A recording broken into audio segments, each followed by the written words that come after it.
Senate presidential candidate Ron Paul says the program is inefficient and should be scrapped.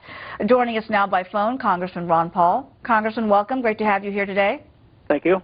At a time when the Gulf is being hit by a tropical storm and still cleaning up from Hurricane Irene, are you suggesting that FEMA is helping to ruin the economy? No, I haven't said that, and I haven't called for the immediate abolishment of FEMA.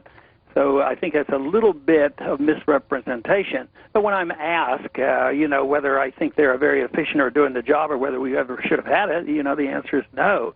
But, the hurricanes have hit our coast. I don't vote for that insurance because I think the insurance invites more people to take risky behavior and put their houses where they shouldn't be. But I try to make the program work. I'd like to make it, efficient enough to do the job, but it has no money. It's $20 billion in debt, and all we have to do is look at the history of FEMA along the coast. Whether it was Katrina or when they come in to help me in my district, believe me, they're not very popular. I do spend a lot of time. It's the bureaucracy that I get the most complaints about, and all I is suggesting there's a better way to do these things. But do you think the federal government actually has a role to play when it comes to helping people recover from natural disasters? To a degree, I think rescue operations are obviously very good, but I think their insurance program actually does a great deal of harm. It's economically unwise to reward people for risky behavior. So it no longer is insurance. It's a free bailout for taking a risk, and they get the benefit. So yes, I think they do a lot of harm. That's a blanket statement across the board for people who may not be living in areas that necessarily are hit repeatedly by storms and their homes get damaged by that. Well, yeah. For instance, it'd be nice if our guard units were around to help out. It'd be okay if our military was on our land, that they could help out and do the rescue operations. But our military's overseas, and where are the helicopters that belong to the Guard in Vermont? They're over in Iraq, and they've been waiting 5 days for helicopters, and they finally got some from Illinois. I'm just saying it's a very bad situation, and we took care of these things without FEMA before 1978. It's like FEMA is a magic cure, and if you don't have it, the government will always take care of us. But they're broke, they're bureaucratic, and they don't have a very good record. All right, let me turn to presidential politics for a moment. You've been taking aim at fellow Texan Rick Perry, calling him, quote, the candidate of the week, adding that once voters get to know him, his numbers will fall.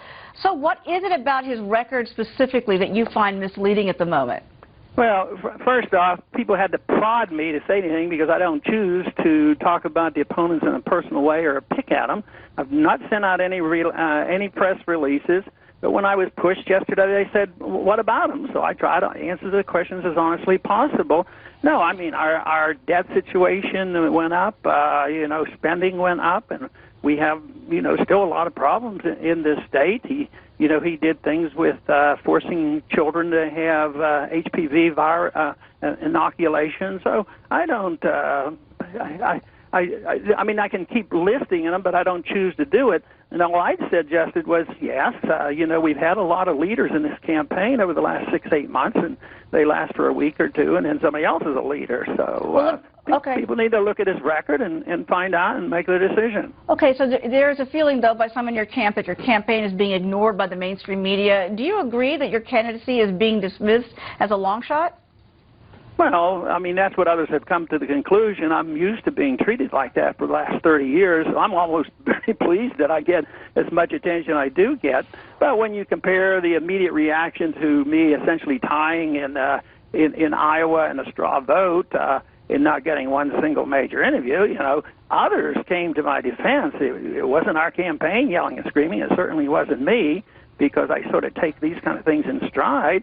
And actually, the result of that was that became the news in itself, and then I had a lot of interviews just because it was so clear and so obvious that for some reason they're intimidated and are frightened about having me on the show. They either think that they don't understand what I'm saying or they don't want to have this message out.